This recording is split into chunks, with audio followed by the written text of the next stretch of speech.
በፍልስጤማውያን ህፃናት ልብ ውስጥ የገባው ክርስቲያኖ ሮናልዶ ሰበር መረጃ እስራኤል ወይ ቂጥሽን የሚገርፍልሽ ወታደር ተዘጋጅቶልሽ። አሰላሙ አለይኩም ወራህመቱላሂ ተዓላ ወበረካቱ። ውድና የተከበራችሁ የኑር ቤተሰቦች እንዴት አላችሁ? ዛሬም ኢንሻአላህ አዳዲስ መረጃዎችን ወደ እናንተ ይዤላችሁ መጥቻለሁኝ። መጀመሪያ ላይ የምንመለከተው ቪዲዮ ስለ ፊልስጤማውያንና ስለ ቱርክ ይሆናል።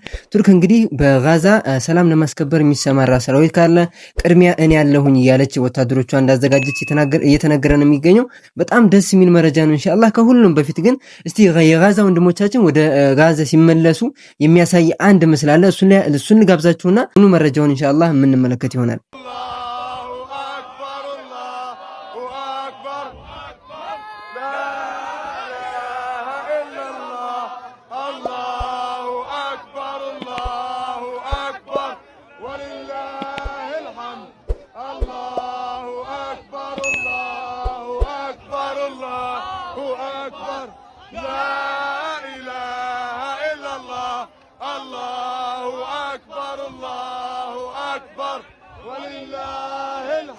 ሱብሃንአላህ እኒህ ወንድሞቻችን እንግዲህ የመኖሪያ ቀያቸውን ለቀው ድንኳን ውስጥ ነበር ሲኖሩ የነበሩት ያ ጀማዓ። አሁን ደግሞ እንግዲህ ተመልሰው ወደ ቀያቸው እየተመለሱ ነው የሚገኙት።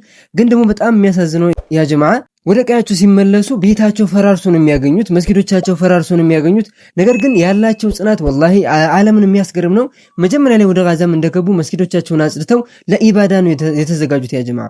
በፍልስጤማውያን ህፃናት ልብ ውስጥ የገባው ክርስቲያኖ ሮናልዶ እንደምትመለከቱት ሀገራቸው ክፉኛ የታመሰችባቸው ፍልስጤማውያን ህፃናት በፈራረሰው ሰፈራቸው መሃል በቆመች አንዲት መኪና ላይ የክርስቲያኖ ሮናልዶ ምስል ተለጥፏል። እንደምታዩቸው ምስሉን እየነኩ ሲስሙትና ሲዳስሱትም ታይቷል። ይህንን ቪዲዮ የተመለከቱ በርካቶችም ልባቸው በሐዘን ተሞልቷል። የእግር ኳስ ፍቅርን ግን የተመለከትንበት ክስተት ሆኗል።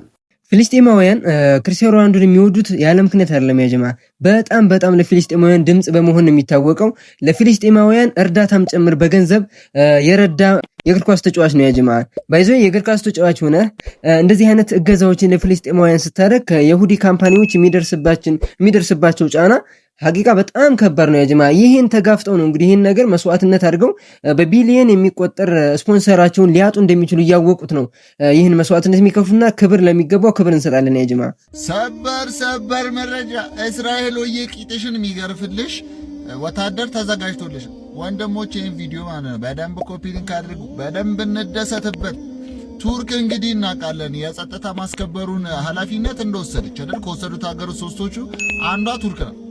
ወገቤን አስሬያለሁ እያለች ወገቤን አስሬያለሁ፣ ይሄን ዱላ ማለት አልመሽምሽዋለሁ፣ ይሄንን ስናይፐር አሬ ልጠቀመው፣ አሬ የይሁዳ አናትን ላፈነዳዳ፣ አሬ የእስራኤል ወታደሮችን ቂጥቂጣቸውን ብዬ ላስወጣቸው እያለች ትገኛለች። እንዴት አትሉኝም? እንደዚህ ስብስብ ብለው እንደዚህ ታላቅ የሆነ ዝግጅት አድርገው የሰላም ማስከበሩን ሁኔታ ትዕዛዝ ብቻ እየጠበቁ ነው ይሄዳሉ። አንድ ኮሽ ካለ ያንኮሻኩሹታል ማለት ነው።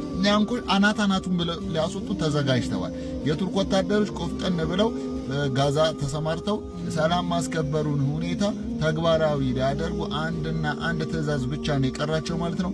የተለያዩ መረጃዎችን ይዤላችሁ እመጣለሁ። መረጃዎች እንዳያመልጣችሁ ፎሎ ማድረግ እንዳይረሳ። ይመቻችሁ። አልহামዱሊላህ በጣም የሚያስደስት መረጃ ነው የሰማነው። ሀቂቃ እንግዲህ በጋዛ ዘላቂ የሆነ ሰላም እንዲመጣ ዱዓችን ነው። ከዛ በዘለለ ግን ዘላቂ ሰላም የሚመጣ ከሆነና የሰላም አስከባሪ ኃይል የሚያስፈልግ ከሆነ ከዚህ በፊት ማሌዥያ ወታደሮቿን ሬዲ እንዳደረገች ወደ ጋዛ ለማስገባት የማሌዥያው ፕሬዝዳንት ተናግረው ነበር። አሁን ደግሞ የቱርኩ ኤርዶጋን ወታደራቸው ዝግጅት እንዳደረገና በዛ ለመሰማራት ፈቃደኛ እንደሆነ እንግዲህ ለተባበሩት መንግስታት አመልክቷል ማለት ነው። ኢንሻአላህ ይህ ነገር ፈቃድ አግኝቶ ወደ የቱርክ ሰራዊት ሰላም ለማስከበር የሚገባ ከሆነ አብረን የምንመለከት ይሆናል ኢንሻአላህ። ከዛ በፊት ግን ለሁሉም ነገር መፍትሄ የሚሆነን ቁርአን ነው ይለናል ይህ ወንድማችን። እናንተስ ምን ትላላችሁ? በኮሜንት ሐሳባችሁን ግለጹልኝ።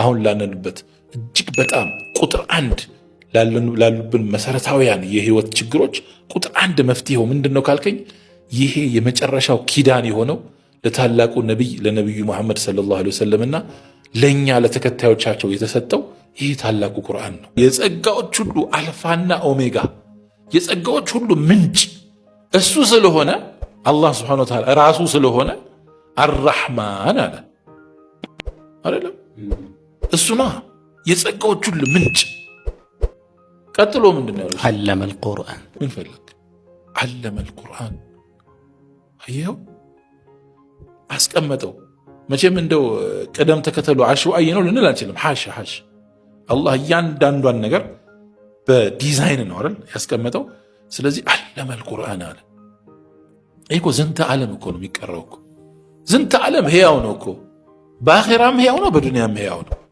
ስለዚህ አሁን እኔ የምለው ምንድነው እኔን ጨምሮ እዚህ ጋር ያለው ወንድም ጨምሮ አንተንም ጨምሮ ምንድነው አላህ በጸጋና በበረከቱ የቁርአን ሰዎች አድርጎ ይምረጠን ነው አሚን ለምንድነው ካልን በቃ ተመረጥክ አንተ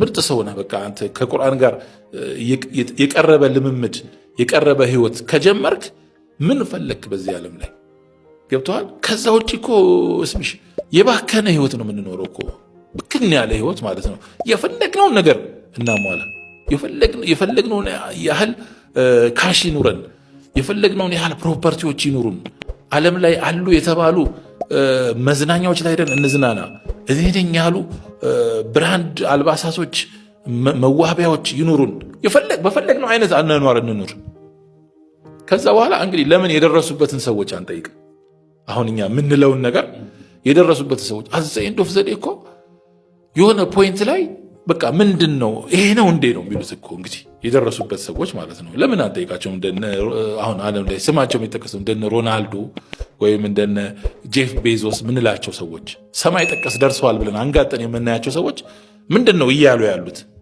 የሚያስደስተው መስጠት ነው ይላሉ ለነሱ እኮ ኖርማል ነው እኮ ገብቷል እኔ አንድ እንደውም ሰው ምን አለኝ በጣም በቃ ፋይናንሻሊ በጣም ከፍተኛ ደረጃ የደረሰ ሰው ነው ከኔ ጋር ሰማይና ምድር ነው ሳነጻጽረው ማለት ነው ወዳጄ ነው እና ምን አለኝ የሆነ ጊዜ ነው ያለኝ ስማ አቡኪ እኔ እኮ በቃ የሚያስደስተኝ አለኝ በቃ የሆነ የሚያረካኝ እንዲሁ ከእንደዚህ ከወንድሞች ጋር ስንገናኝ ቺል ስናረግ አብረን ምሳ ስንበላ ስንጫወት ነው እንጂ ከዛ ውጭ አለ ቁጥር ሲገባ ያለው ቁጥር ሲወጣ ያለው አለኝ ወላሂ ላዚም ያ ሱብሃንአላህ ቁጥር ክሊው እያለ ሲገባ ያለው ገንዘብ እኮ ነው እና ሲወጣ ደግሞ ያለው አለ በቃ ለፊርማ ብቻ የሚፈልግ ሰው ነው እና ምንም አይነት ትርጉም አይሰጠኝም ማለት ነዚንግ መጥፎ ነው እያልኩ አይደለም ኢኮኖሚያዊ ህይወትን ማሻሻል ፋይናንሻሊ ስቴብል መሆኑ መጥፎ ነው እያልኩ አይደለም ግን ከቁርአን ጋር በመኗኗር